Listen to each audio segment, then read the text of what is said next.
should be. I guess we'll find out. Okay.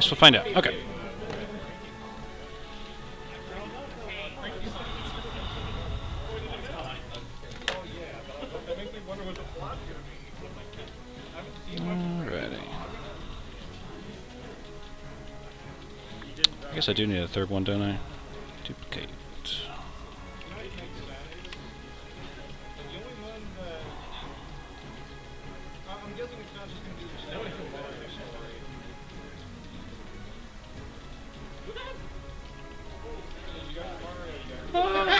Bro, really? What? I know what I need to do. Get rid of this one. And this one. I need to make this full size. Fit screen. There we go. Okay. Alrighty.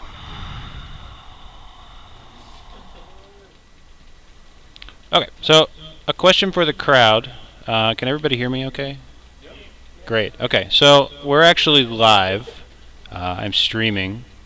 This was just supposed to be for UCO students today, but since everybody's here, why not share? Yeah. No, it's okay. It could have been cringe, but now it's win. And epic, possibly, depending on where you were from. All right, so let me get started. My name is Coach Ben. I used to just be Ben, but now I'm Coach Ben. Yeah, poggers.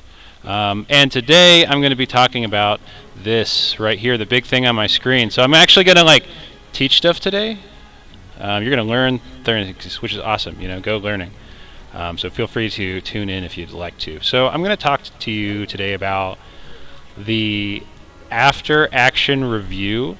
Now let me talk to you a little bit about what an after action review is. Okay, let's get to this slide. Okay, so the after action review, right? What is the after action review? It started out as something that originally began actually as a project of the U.S. Army. They kept doing things badly, and then next year they would have an opportunity to do things better, and they're like, well, what went wrong last year? That we'll just not do those things, and this time will be better. And then nobody remembered anything because no one wrote anything down. And so this was a huge problem for the Army, and they had to spend millions of dollars trying to figure out how to write things down. And so they actually made an entire step-by-step checklist on writing things down so that you don't forget things. It's almost a little comical to believe, but that is what happened, right? And so thus the after action review was generated. The entire point of this is to write things down, and there's a whole process so that it makes sense and it's constructive. The idea here is that we want to do lessons learned. The goal is kind of to jot down, this is new things that I'm not familiar with, and I want to also write down everything that went well so that we can do it again next time. And finally, we want to write down all the stuff that I wish we could have done better so that the next time we get a chance to do this, we improve those processes. And this is super applicable to the Super Smash Bros. Environment. When you go to a tournament, you want to do the things that you practice, right? And if you make mistakes, you want to do better next time. So this process actually works perfectly within kind of the context of what we want to do here. There's two different types of after-action reviews, formal and informal. The formal one is a little bit much for what we want to go on because they make a big point out of it. They say, what was supposed to happen? Obviously, I'm going to go play Super Smash Brothers, you dolt. You dummy. We don't need to overthink that one. And this is the problem with this format, is that it's really easy to get nothing out of it. To make after-action reviews worthwhile, you really need to take it seriously. And so that's why, if you look here on the left, what was supposed to happen, you need to have a plan for all the events that you attend. And so possible goals need to be going when I'm going to a tournament, what do you want to do? What is your plan? When I'm going to a tournament, am I just going to play? You can't just say, I'm going to go to the tournament and win, and then if I don't win, I'll do better. That's not a real plan. There's no substance there. So let's make it's an example.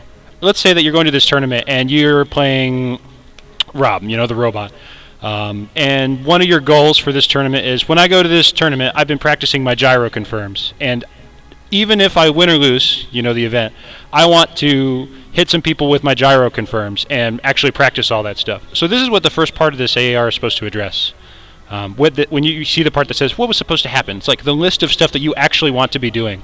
And it needs to be more than, I'm just going to go try my best. Like, there's nothing there.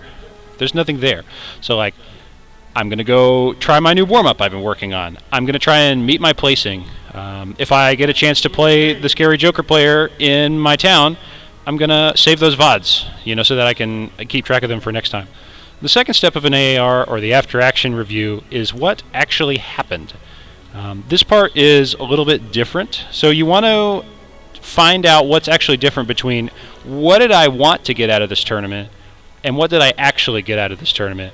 And this is important to talk about as well, because sometimes you'll go, folks will spend a lot of money to go to big events.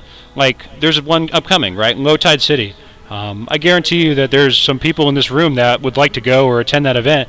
And, there's a very real risk that they could come and go and spend that whole weekend competing and then come back and go, well, what did I get out of this? And it's frustrating when week after week you go to tournaments and you're like, well, I'm not getting any better, and I don't know why. So I guess I'll just stop going to tournaments, because that's always where people end up being, is that they get frustrated with the lack of growth.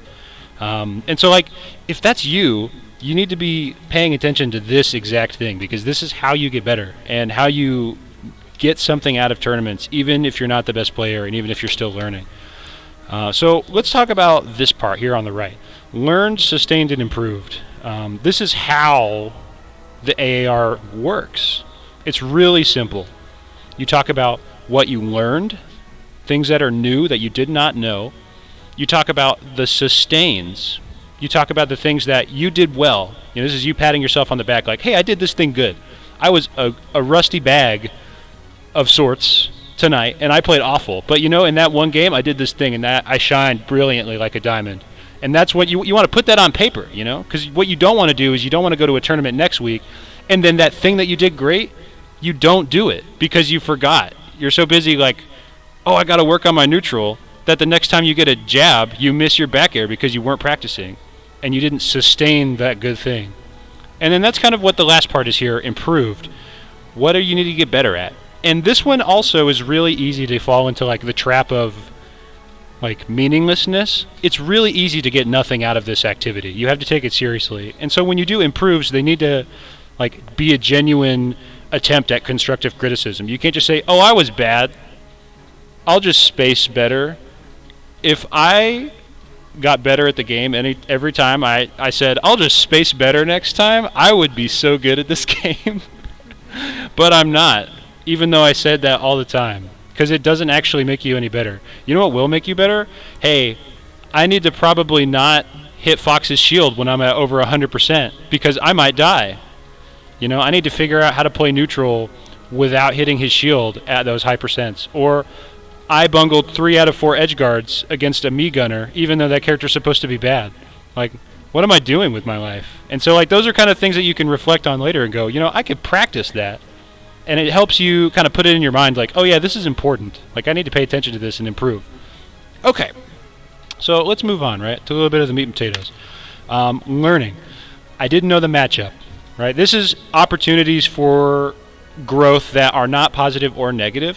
Let's say, for example, a me brawler does up B, right, and he does the little flip kick on your shield, and you're like, okay, cool, I blocked it. Now I'm going to punish it, and you drop your shield and you do a forward smash, but the me brawler blocks it in time because he had enough time, and then you lose the set for it. That's not a bad thing, but it's not a good thing either. You learned something, right? What did you learn? I don't have enough time to punish this move if I drop my shield and do a smash attack. So I need to do a different move if I'm going to punish it. This is the point. This is why after-action reviews work. Because whenever you go to a tournament, even if you get bodied and you go 0-2, you should be learning something new, like, every single time you go to a tournament. And if you attend even more than one tournament a year, I promise you that you'll quickly build a little book of, like, things that you didn't know about the game. and it will help you retain that information so that when it comes to clutch situations, like in the back of your head, you remember, oh yeah, I can't punish this move like this. I have to do that instead. Okay, let's move on to the second group. Actually, before I move on, I want to talk about the value of doing after-action reviews as a group. So, Smash Offline kind of, people don't really play it in one spot. Like, it's not a good online game. You have to travel to play. And so a lot of times, to keep costs down, players will travel in carpools and in groups. And this process for after-action reviews is so perfect for carpools because you can pool, so to speak, the information that everybody has in the carpool. So, like, let's say that you don't feel like you learned a whole lot one night, but you still do you still fill this out. And then the next person in your carpool, they talk for like half an hour about all this stuff they learned about the game and all this, the good stuff and the bad stuff. And you're sitting there listening the whole time thinking about like, I also didn't know that Luigi's up B couldn't be punished like that. And that even though that's not part of your AAR, you're still getting something out of it because on somebody else's, you're present and there to participate in the process. And so these AARs are like excellent and get better as you travel in groups and as you carpool to events. Okay, let's move on to the second category here, sustains. So, like I mentioned earlier, a sustain is like, hey, this went well. I don't want to change what I'm doing. These are great. I went 0 and 2 tonight, but every single time I did a down tilt as Ridley, and I went for an up smash platform tech chase, I did it every single time. Even though I played awful, I still did this thing really good, and I should remember that. Like, that's all this is. Because you can't just be a negative Nancy, right? Like, that's one of those things that makes you want to quit playing the game, is if you go 0 and 2 and you're like, I played so bad. I'm so bad at this game. I hate this character. Everything I do is suffering. I just wish that I would be better at this game. Like, no, talk about like that time where you like did the down throw and then you got the forward air, even though it's hard to do. Like, you did it in practice, you did it in a real game. It doesn't matter if you lost neutral every other time after that. That went really good. Or like imagine if that if you down tilt a wolf's shield, he can't grab you because you have a really safe down tilt. And then you down tilt his shield and he tries to grab you and then you kill him for it because you knew and he didn't. Well, that might be an opportunity for him to learn something, but for you that was a sustain because it went well, right? You made a plan and you did it. So good for you. Write it down. That's part of this process too, is like finding positive things about your experiences as a competitor, even if you didn't win. Because that's all like part of the positive feedback loop that makes this game enjoyable, is the idea of learning and mastering new things. Improves. This one is the last one, and it's not the most important. I would actually argue that learned is the most important of the three categories. But this one is also very important because it's the answering that question, right? Like, what do I need to do better? What do I need to do better? And when you're filling these after-action reviews out, I really want to stress that, like, you're not limited, right? You don't just write down a couple of things and go. You should write things down until your brain is exhausted and you've wrung out all the information from your brain. If you can have 15 things in each category, I encourage you to do so. That being said, you really need to have like a minimum of 3 ideas in each category. Because what you don't want to do is get into the habit of, I went 0 and 2, I didn't play that much. I didn't learn a whole lot today. That's wrong. You were there, you were watching other people play. What did you learn by watching other people? Your learned category doesn't have to be what you experienced in bracket. One time I was watching MVD play, and I saw him do back throw after there was a Greninja, and he was holding a grenade. And so he back threw the Greninja holding a grenade, and it blew up. And then he got a forward air, and it killed him. And I was like, whoa, I didn't know that. So I wrote it down, and now I know that MVD, and Snake can do that. I didn't even have to play. I just watched, and I learned something. And that is also why this part of the process is important too, is because you don't need to actually win any sets to participate in this process. And it doesn't matter how new you are to the game, as long as you want to compete, you can like absolutely make this happen for you. And so like improves is kind of this last category, right? We want to do critical feedback, critical analysis of what could go better. My edge guarding was too aggressive and I SD'd for it. Be specific. Be really specific. I did a Nair as as Fox at kill percent, but I missed the up smash because I bungled the turnaround or I bungled the tech chase. Those are things that you can work on, but if you just let the tournament go by and you be salty about it and you move on, you might not put the necessary time in the training mode to actually fix the issue, you know, and it helps you like prioritize issues as well. Like for example, one of the improves that, let's take a look at this right here. So this is an example of a sample AAR that I filled out during one of my tournaments, and I have a little folder on my phone with like 30 of these. I really should have more, but I have quite a few, right? And so like, let's take a look at them. So for improves, right? This first one here, number 1, it says just learn how to body Peach harder. That's not the best one, right? Like this is probably a pretty salty tournament I'm coming from. It's kind of the thing we don't want to always do, right? But there's more. So we look, the second one, be more confident with suicide edge guards against Peach. So like there was probably an opportunity here where I went for a suicide edge guard, but I was a coward and I drifted away because I was scared of dying, and it cost me that opportunity. And so even though this was last year, months ago, right, years ago even, it's still right there. It's still an observation that I made in a point in time, like, hey, you know, I could stand to do this better. And it's so nice to have because you can go and review this stuff no matter how long ago it was.